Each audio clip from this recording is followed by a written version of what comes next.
नमस्कार दर्शकों, मैं हूं आपके साथ माधुरी बंसल और आप देख रहे हैं सिटी नेटवर्क का मथुरा हलचल। और आइए रुक करते हैं आज की खास कुछ खबरों की ओर। मथुरा की सोनम परिहार ने कौन बनेगा करोड़पति में 12,50,000 रुपए जीते हैं। सोनम को ये सफलता 10 साल की कोशिश के बाद मिली। पति की दुकान पर हाथ बटाने वाली सोनम कहती है कि यह सब बाके बिहारी एवं स्वामी हरदास जी की कृपा से संभव हुआ है। उन्होंने कौन बनेगा करोड़पति के होस्ट अभिनेता बच्चन को वृंदावन आने का न्योता दिया, तो अभिनेता बच्चन ने भी जल्द वृंदावन आकर बिहारी जी के दर्शन करने की बात कही। वृंदावन की रहने वाली है सोनम। एक बेटी और एक बेटा की मां सोनम वृंदावन कैलाश नगर इलाके में रहती है। करीब 15 वर्ष पहले सोनम ने धर्मेंद्र नाम देव से लव मैरिज की थी। इसके बाद धर्मेंद्र एवं सोनम ने एक पोशाक की दुकान, छोटी सी दुकान खोली। इसी से वह अपने परिवार का पालन पोषण करते हैं। सोनम का सपना था कि कौन बनेगा करोड़पति के मंच पर पहुंची और वृंदावन का नाम रोशन करे। बहुत आसान माध्यम है, सोनी लिप पे आता है रात 9 बजे। आप देखें, खेलें, लेकिन चीटिंग करने का ना सोचें, क्योंकि आप अगर ये सोचेंगे कि हम अरे ये आंसर दे रहा है, थोड़ा वेट करते, नहीं सर, वो हमसे भी ज्यादा इंटेलिजेंट है। 30 सेकंड पहले ही सोनी लिप पे आंसर आ जाता है, वो क्वेश्चन आ जाता है, आपने उससे पहले ही आंसर देना होता है। दीजिए, नहीं आता है तो उसके बारे में पढ़िए, पढ़ने से आपको और ज्यादा उसके बारे में डिटेल मिलेगी। ये जो चीज होती है ना, ये हमको और आगे तक लेकर के जाएगी। यहाँ इस चीज को लेकर के हार नहीं मानने की, हम वहां तक नहीं पहुंच सकते, क्योंकि प्रोसेस ही यही है कि जितना ज्यादा आप डिटेल में पढ़ेंगे उतना ज्यादा आपको ज्ञान आएगा उस चीज के बारे में। आपका जो सिलेक्शन हुआ किस तरह से हुआ और कब कॉल आई आपको, और कितनी मेहनत के बाद इस तरह से सिलेक्शन हुआ आपका? सर, मेरा सिलेक्शन जो हुआ है वो 3.5 करोड़ लोगों में से हुआ है। और जो मेरे पास कॉल आई वो 2 साल पहले भी मेरे पास कॉल आ चुकी है, लेकिन तब मैंने, जब उन्होंने मुझसे पूछा कि आप मुंबई आ सकते हैं जीके राउंड के लिए, तो सर मैंने उनको बोल दिया था कि नहीं आ पाऊंगी, मैं घर से ही दूंगी। तो तब नहीं हो पाया। जब इस बार कॉल आया दोबारा, तो सर मैंने इस अपॉर्चुनिटी को हाथ से जाने नहीं दिया। मैंने कहा अब और 2 साल वेट नहीं करना है। तो अपने हस्बैंड को कॉल किया, इनसे मैंने पूछा क्या मैं हाँ कर दूं, तो उन्होंने बोला कि नहीं अब हाँ करो, अब और 2 साल नहीं।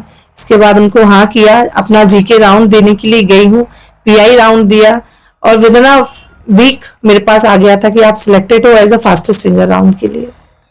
कब आपकी शूटिंग हुई और किस तरह से नंबर आपका जो है 12.5 लाख रुपए आपने जीता? सर मेरा यहाँ से जाना हुआ 16 नवंबर को।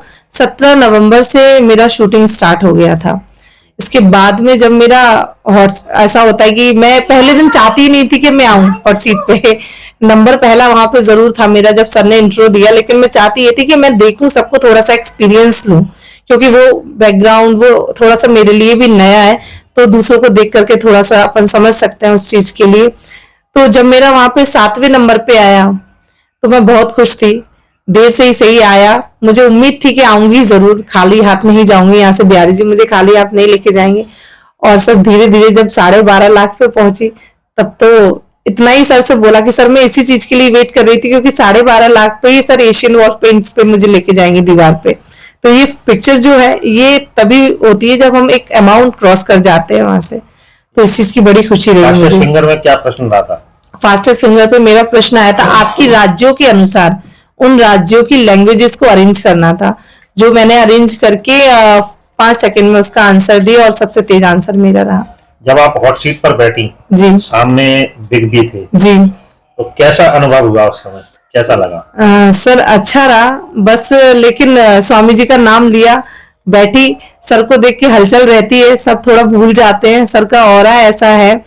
लेकिन हमको पता है कि हम यहाँ आए क्यों है। सर बहुत अच्छे हैं, सर बहुत कंफर्टेबल करते हैं, सामने वाले को हंसी मजाक भी करते रहते हैं ताकि आपको घर जैसा फील हो।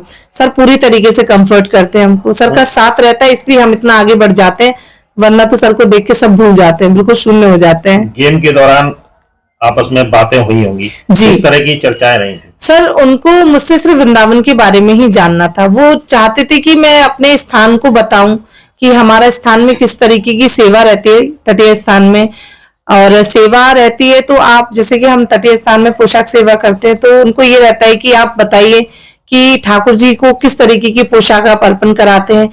तो उनको सारी विधि जाननी थी, तो मैंने उनको सब बताया कि हमारे स्थान में विशेष रूप से सेवा का ही भाव है और कोई भाव इससे बड़ा नहीं है। ध्यान दिया जाता है कि ठाकुर जी के जो भी वस्त्र है उनको किसी भी तरीके की अनकंफर्टेबल उससे वो फील ना हो। तो ये सब उनको जानकारी जब मिली तो वो बड़ा इस चीज को लेकर के इच्छुक हुए कि नहीं, मैं जब भी आऊंगा तब दर्शन करने जरूर आऊंगा।